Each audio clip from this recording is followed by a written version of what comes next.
Hello, cyberspace astronauts. Are you ready to be entertained with pointless jibber-jabber and senseless small talk? If so, then you have come to the right place. It's the Todd Cook Show, starring Todd Cook, featuring Todd Cook, with special guest Todd Cook. Now broadcasting from his garage, here he is, Todd Cook.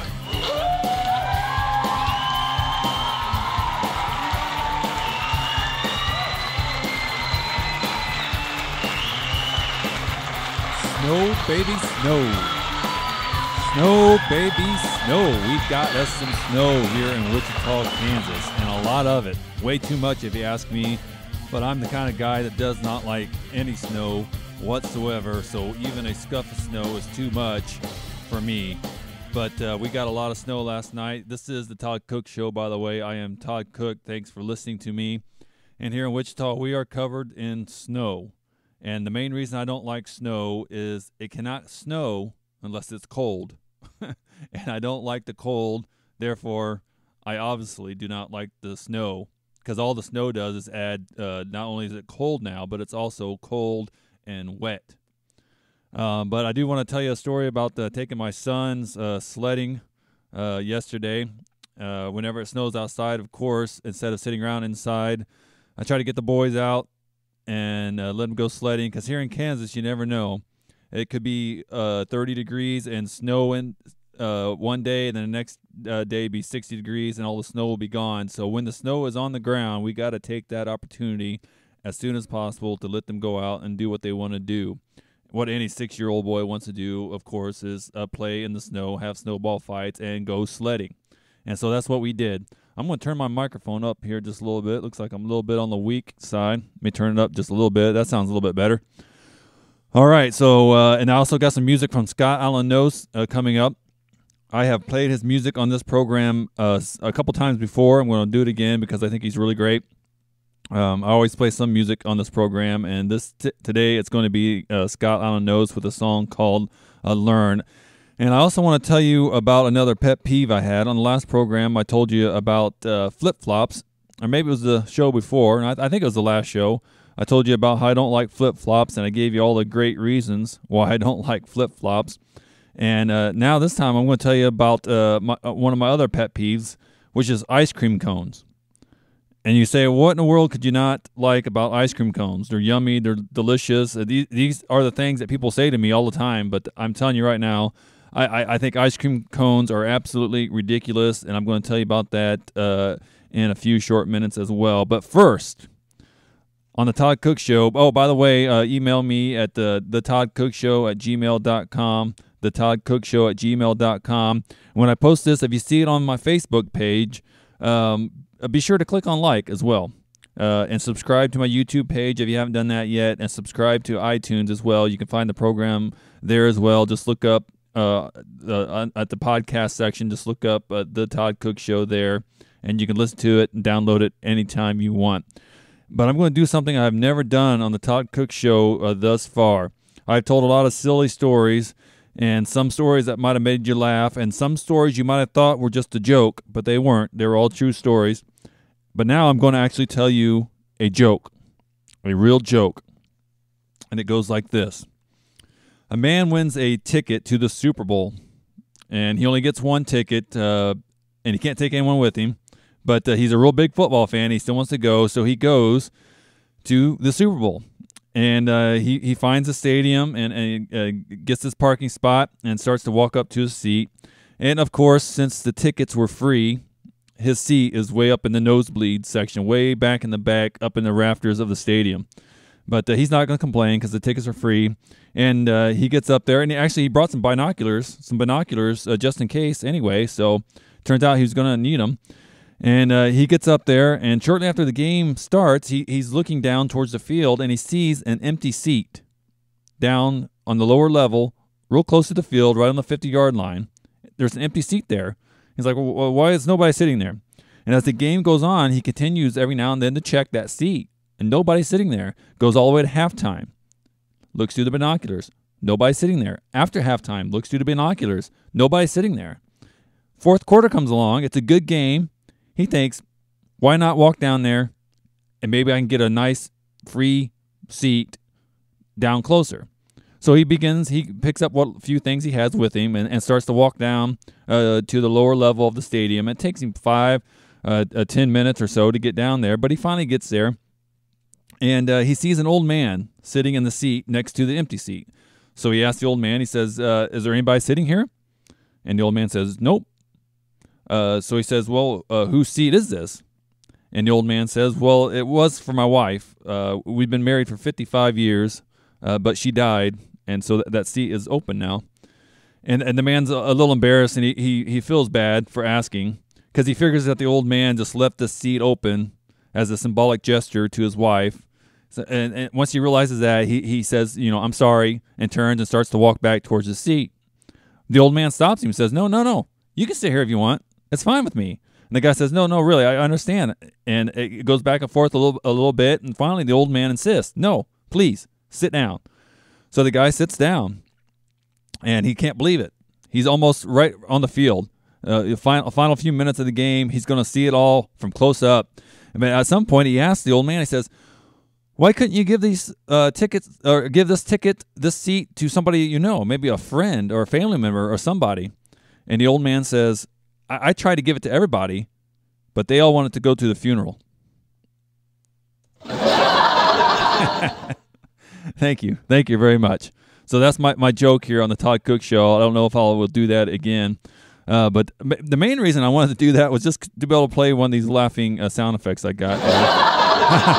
See, everybody laughs, and it makes me feel good. Even though I know it's just a sound effect, every time I hear it, it still makes me laugh too. So that works out pretty good. I'm going to get to the story about sledding here, but I got a couple minutes here before I take a break.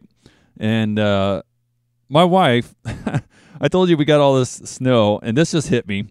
I was sitting preparing to record this podcast, taking a few notes, and sitting there in my recliner with a little blanket over my lap. It's a little chilly, in the house. I guess 68 degrees is kind of chilly for me.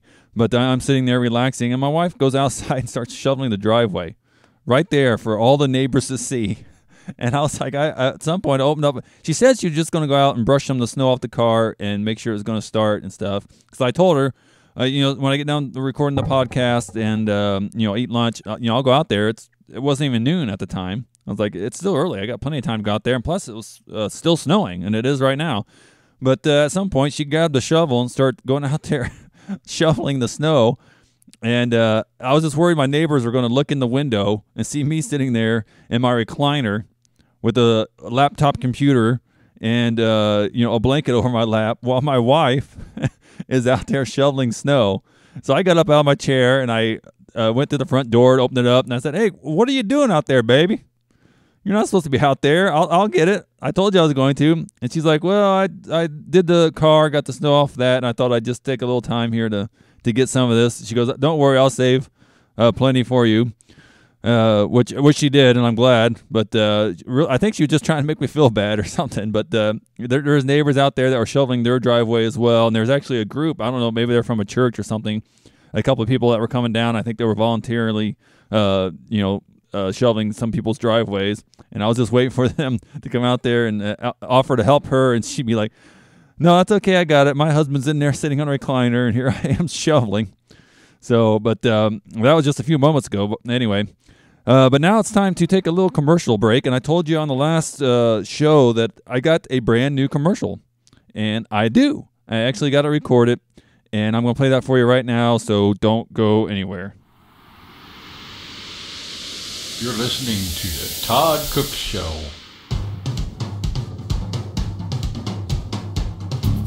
Hi, Todd Cook here. Do you like going out on Friday or Saturday nights for some supper and live music, but you're not into the bar scene? Because let's face it, when the alcohol starts to flow, those places can get a little loud and a bit rowdy. Sometimes to the point that it becomes difficult for you to enjoy your food or the music. Do you wish that there was a place that had good food, good music, but a less distracting atmosphere? A place that you can enjoy the food and the music, but still get home at a decent hour? Well, that place does exist, and it's right here in Wichita on the corner of Douglas and Hillside, or 110 South Hillside to be exact. It's called The Kiln. They have live music every Friday and Saturday night, starting at 7 p.m. and ending at 9. The Kiln is a Christian-ran, non-alcoholic establishment that operates solely on donations. And they always have great food and great entertainment.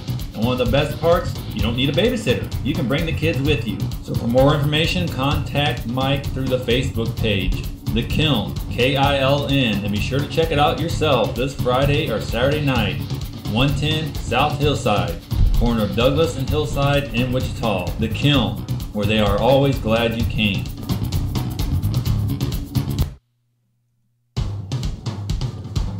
Hey, I'm back.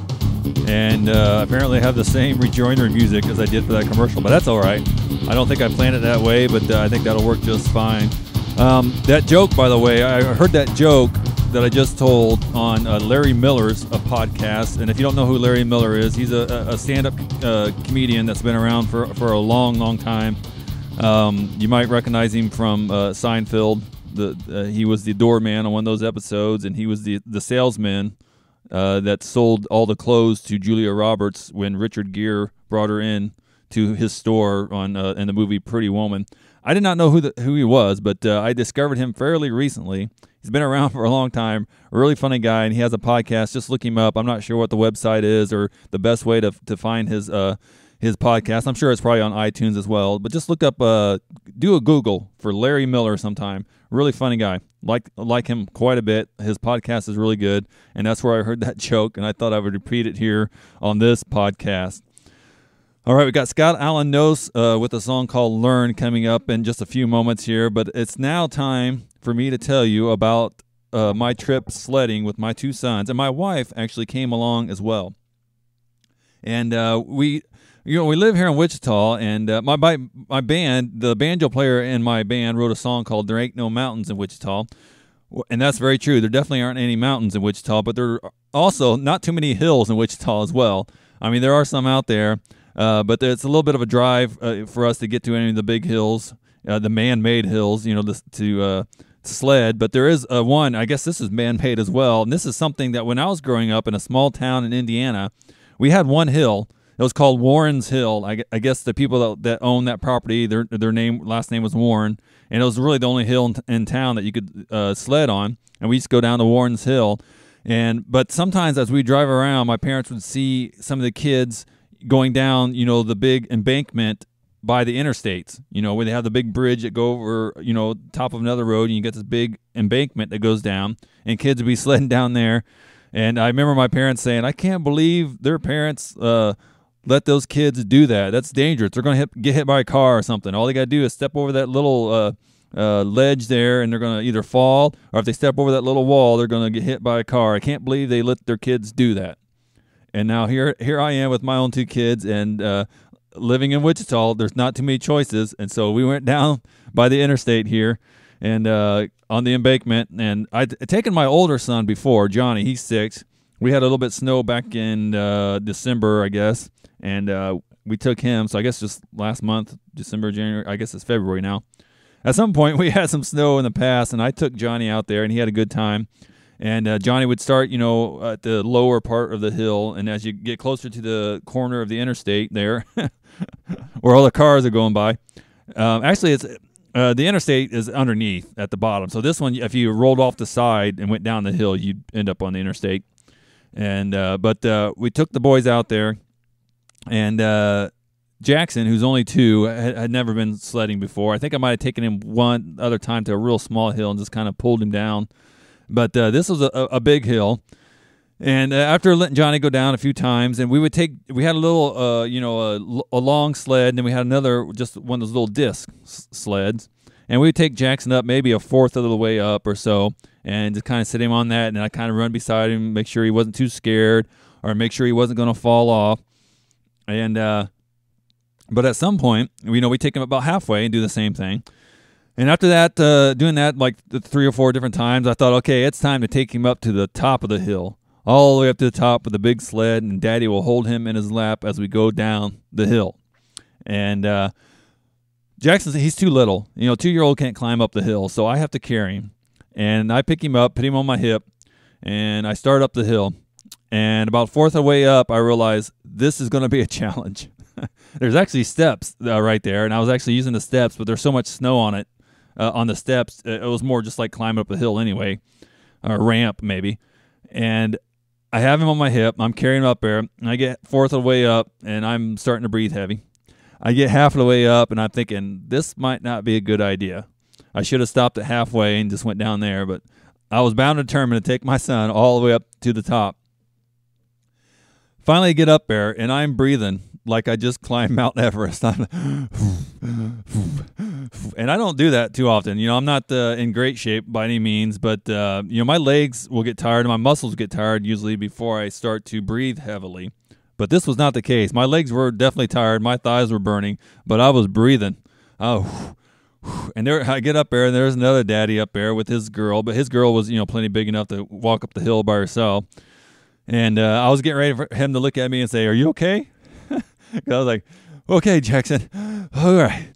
Now we got to get in the sled." But he didn't ask me if I was okay or something. But I could tell he had a strange look on his face. So I looked at him and I said, That's quite a workout." He goes, "Yeah, I bet you it is." So anyway, I get Jackson up there, and we go to sit down on the sled. And, I sit in the back and him more in the front, kind of on my lap. And, at 2 years old, you can do that. But as I get up there and I look down, I'm a little worried. With Johnny, a 6-year-old, it's a lot easier. I told him, the last time we went and this time as well, that if you get about halfway down or at some point you're going to lose control or hit a tree or something, just roll out of the sled. Just roll left or right and you'll be fine. Let the sled go down by itself. But you can't really do that with the 2-year-old. Roll out. He's going to get a face full of snow and dirt and probably daddy squishing him on top. So I couldn't really say that. So my plan was, as I was sitting on the sled and looking down to the bottom of the hill, my plan was to use my feet on both sides, my boots, as brakes and as a way to steer. If I start going left a little too far, I'd put my right boot down to push it back to the right. And if I went right too far, I'd push my left boot down to kind of turn it back that way. And then if we got going too fast, to put both boots on the ground and kind of drag them to slow down. That was the plan. And we get going. I finally, push off a little bit, and I lean back, and I make sure I got him balanced well and both my arms around him. And we start going down, and I realize he's laughing. He seems to be enjoying it, but we're going kind of fast, and I'm a little worried that we might wipe out. So we were going straight.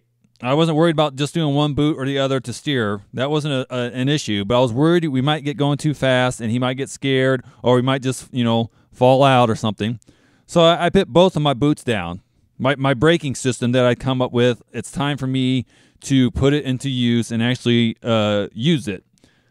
So I put both of my heels down on the ground, and it does exactly as I thought it would. It started to slow down the sled. But in slowing down the sled, it also started kicking up snow off of my heels and spraying up into the air right into my son's face.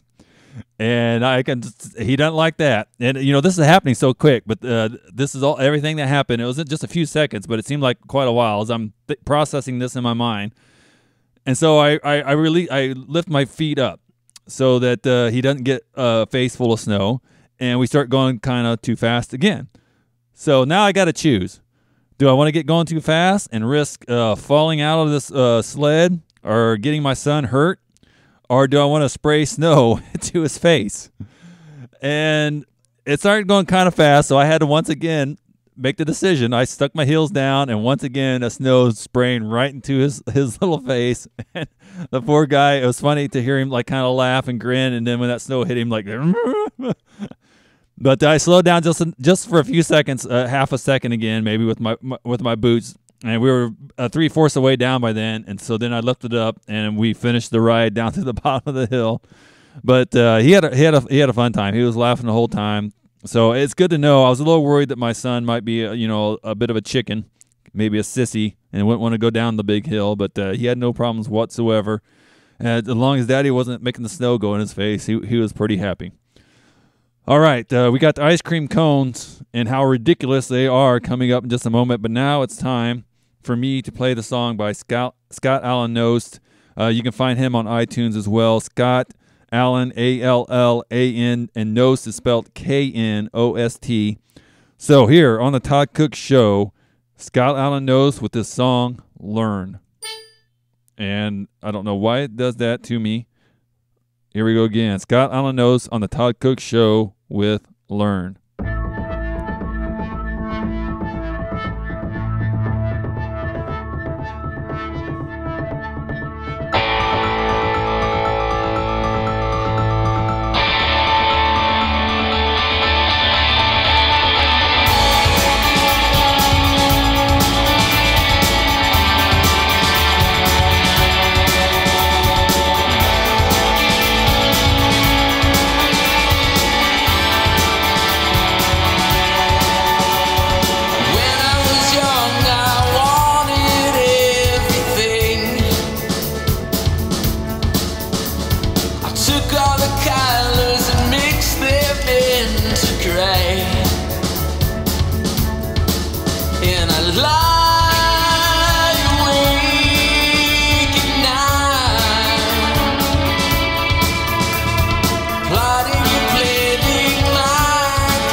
Then I died a man who lived.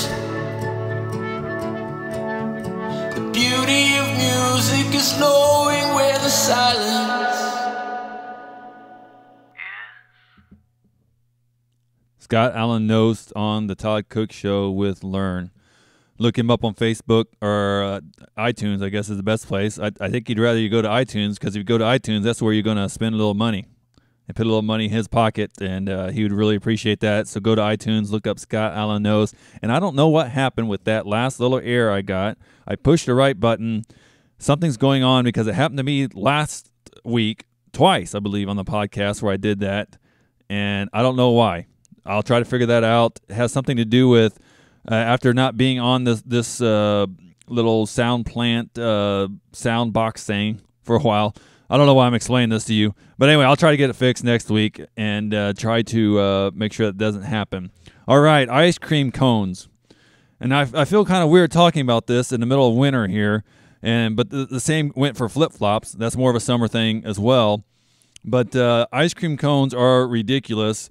And I was not planning on talking about this either this week on this podcast, this episode 10, by the way, of the Todd Cook Show. I was not going to talk about this, but my wife kind of forced my hand here. And what happened was she went and took my 6-year-old Johnny out. She just took him out they were planning on going to a movie, but they got there and it was all sold out. And then they're going to see another movie, but it was all sold out. Something about the theater they went to, they had some kind of a kids get in half price deal or something. I don't know, but everything was sold out, so they didn't get to watch a movie. But Johnny seemed all right with that, and she ended up taking him to the mall and letting him play some video games. Just a night out with her and Johnny, or I guess afternoon. It wasn't night; it was afternoon. But and she told me about it, and I was like, "Great, that sounds great." But then the next day on Facebook, I'm looking at Facebook, and I see a picture of Johnny with an ice cream cone.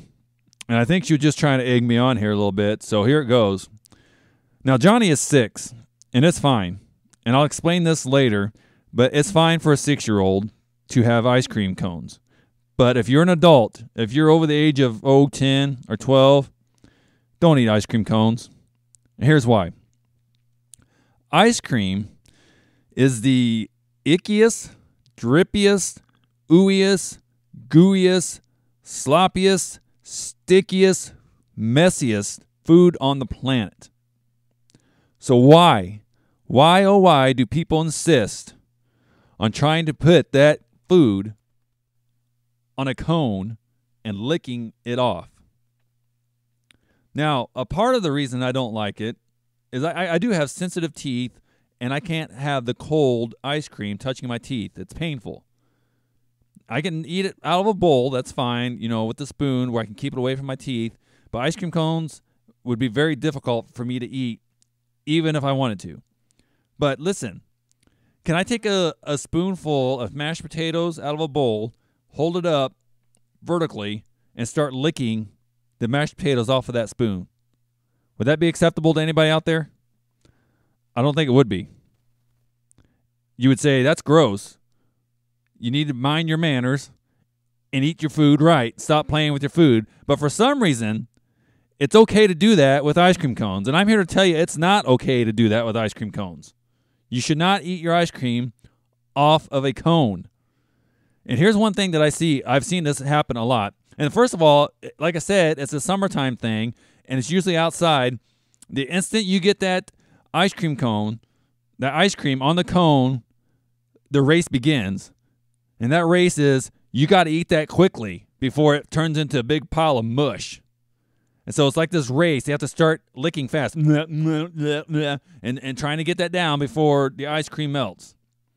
And I've seen this happen numerous times, and this is really disgusting. I've seen this happen to adults, not little kids, adults. I have seen adults do this, where the ice cream will start melting, and it'll drip down their hand, down their wrist, and start drizzling down their forearm. And what do? They take their tongue to their forearm and start dragging it up their forearm, over the wrist, over their hand, up the cone, and then back to the ice cream. That's not acceptable. That's not acceptable behavior for adults. Okay? That's disgusting. I don't want to see you, everybody says you don't eat with your mouth open, or you don't chew with your mouth open. Well, and that's a great rule. And if everybody thinks that's a good rule, then why is it okay to stick your tongue out against your food and lick it off? It's not acceptable, okay? Don't do it. Be a big boy or big girl, whatever the case might be, and put your ice cream in a bowl and eat it with a spoon the way it was meant to be, okay? I don't know if the reason ice cream cones might have came out a long time ago is because, somebody invented ice cream, and then they wanted to be able to take ice cream on the go, and nobody had invented, disposable silverware or bowls yet. So they came up with this cone idea, which might have been a noble idea at the time, but we don't need it anymore. We have, any restaurant you go to will give you a bowl or something that you can take with you and a spoon to eat your ice cream the civil way, okay? I don't want to see your tongue coming out of your mouth while you're eating at any point. Don't eat ice cream cones like that, okay? It's not acceptable to eat mashed potatoes off a spoon like that. So why would it be acceptable to eat ice cream off of a cone like that? Why? It's not acceptable. That's why. If you have trouble answering that question, the reason is it's not acceptable. Get ice cream in a bowl, eat it with the spoon, and everybody will be much happier, okay? Watching somebody eat an ice cream cone is not very pleasant. I don't like it. I'd rather not do it. So maybe if I talk about this more and more by this summer, adults, and like I said, little kids, it's fine. Little kids like to make messes, okay? Even when they're not trying to make mess, they make a mess. A lot of times when they're eating with the spoon out of a bowl, they'll make just as much of a mess as they would if they had it on a cone. Kids can't help it, but adults can. Don't eat ice cream off a cone. It's disturbing. It's unacceptable. Don't do it. And with that, I'm going to end this program. So you're listening to the Todd Cook Show, and I'm telling you once again, don't eat ice cream off a cone, but do go to iTunes and find Scott Allen Nost and download his albums or his songs. You can find them there. And thanks to everybody who's listened. Make sure you come back next week and listen again. And I'll be doing the show from the same spot that I am now, right here in my garage. So tune in next week and let me do the talking.